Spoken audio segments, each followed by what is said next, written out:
Hi guys, we're here and welcome to the workshop. Today I'm going to talk about my time trial bike and a super cool mod which I've done on it. I don't think actually anyone has done it before, so I hope you will find this interesting. Well, let's start with the group set that you get with the Shiv TT. If you buy one, it comes equipped with SRAM Red eTap AXS, which anyway is my preferred group set of choice. I really like SRAM. I've been using eTap group sets for years, so no problem with that. Of course, if you look at it, my group set is fairly modified already. So on the rear mech we have the oversized pulley wheels, then we have shorter cranks, we have the separate power meter with a time trial specific chainring. So a lot going on there, but if you look at it, there are a couple of more differences, particularly here. Yeah, this is a Shimano Di2 brake lever. So how does that even work, and why did I decide to change to this? Well, I will just cut in a picture of how the SRAM lever looks, and you immediately see how the Shimano lever is much more cleaner aesthetically, and also has the integrated shift button, which is very nice, but more on that later. So obviously Shimano brakes use mineral oil and SRAM brakes use DOT fluid, so you can't mix and match the two levers for obvious reasons with the brakes. So on the time trial bike you can actually do that, because particularly with SRAM, the brakes are in no way tied to the shifting part apart from the shift button. So what I could do is just to remove the SRAM brakes and install a complete time trial specific Dura-Ace hydraulic disc brake set, which is not a cheap modification, but really this is my A bike for my A event, so I want to have the marginal gains and everything dialed in properly, and this lever thing was bugging me a little bit. The cockpit also is not finished, and I have an interesting thing going on with the seat post, but more on those when they will arrive. So let's address this one first. If we go back to the caliper, actually I have never used a Shimano caliper before, or a brake. There are some subtle differences and also some subtle improvements, I would say, compared to SRAM. As you can see, it's still a SRAM rotor, but some people have pointed out that I have a Shimano rotor on my SRAM brake on the other one. It doesn't really matter. There are a couple of reasons for that one on the road bike. And also on my race wheels for the time trial bike I have Shimano rotors, but more on that in a different video. Let's stick with the caliper now. So in a previous video I've already mentioned that the SRAM HRD monoblock caliper, which I have on the road bike, and it's also on my girlfriend's BMC. This is the first generation SRAM caliper. It has now been replaced. Anyway, it is what comes with the S900 Aero brake levers, and the pistons in there are sticky, so it's extremely hard to get sufficient pad clearance and no rubbing when it's new. If you ride it, brake with it a lot, wear it in, then it gets better, of course, but still it's not perfect. One other thing that was bugging me about that caliper is, well, you can see that right here, the way the brake hose attaches, it goes in very far from the fork blade, which is not optimal aerodynamically. Of course, on a road bike might not be as crucial, but on the time trial bike, as you can see with the Shimano caliper, it's a little bit neater. Also, the caliper has a flusher design, so yeah, it just slightly more streamlined and has a lot more pad clearance, much easier to set up, It actually works if you don't adjust the caliper, just push back the pistons and recenter them on the brake disc by squeezing the lever, so it's easier when you have multiple wheel sets.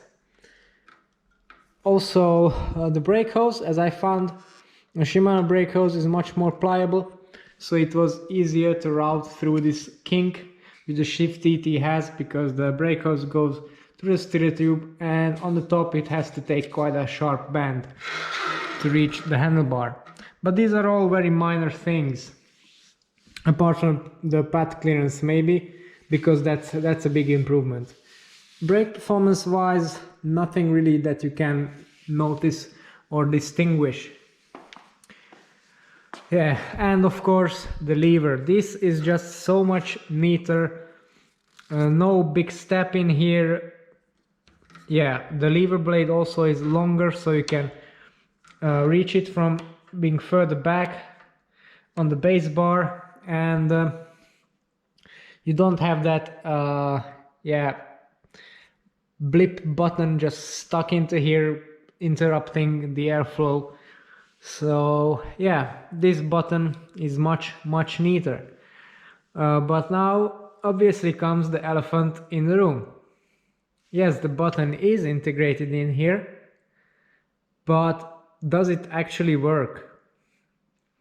Obviously the connector is vastly different from Di2, so let's have a look. And just need to wake this up, and yeah, as you can see, it works. It wasn't easy to achieve this. I haven't found anything on the internet where they have done something like this.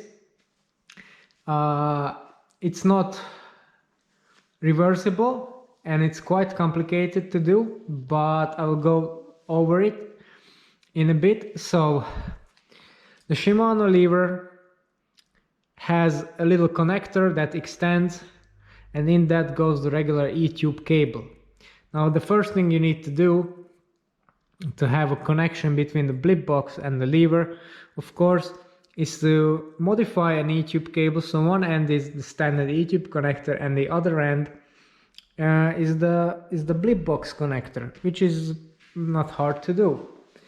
But then comes a problem, because if you look at my wrench, here I have Shimano, the old style sprint shifters hacked to my eTap brake levers. And yeah, again, they work. It's a pretty simple modification. But this switch is just a connector switch. But this is the old model. What you because I was here. You need to cut this off. But what you have in the time trial lever, if you take the cover off, which you need to do, again, it's not hard, it's not so easy because it's never meant to be taken off. Underneath that is an SWR 910 sprint shifter, which is being used for the R9100 series group sets. And this one is behaving differently from the old one of the SWR 610, because this isn't just an interrupting switch. This is an impulse switch. And if you connect it to the blip box, it just, if you connect the right lever to the blip box, to the plus side, it just dumps the gears to the right and there's nothing you can do, you can't shift it. So you also need to dismantle the button underneath and do a modification to the printed circuit board which is in there, and that's exactly what we've done. It took a while to figure out what to do, but luckily I have a very good friend that is a very skilled electrician. He has done this for me.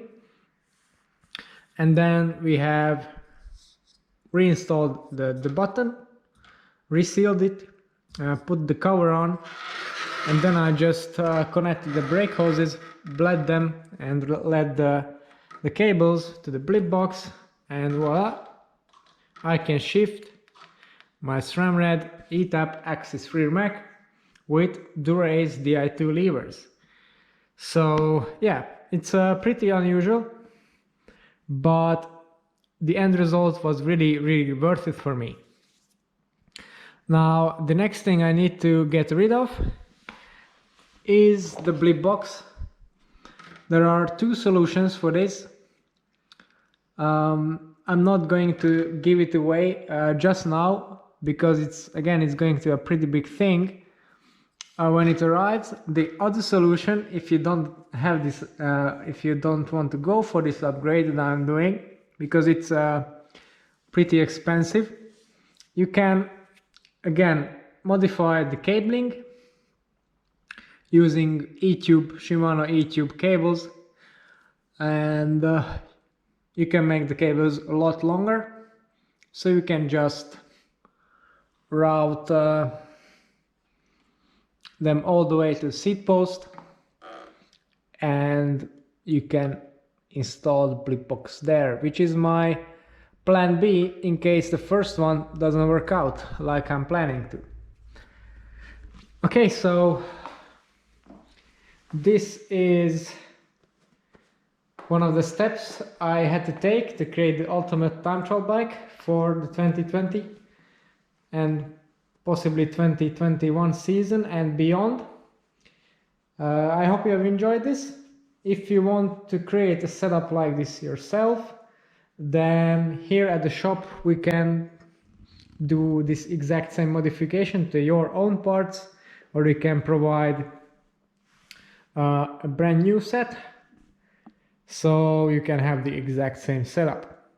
Now if you want to know more about other bikes that I use and build, then don't forget to tune into the channel later on and subscribe. It's all for today. Thanks for watching, and see you next time.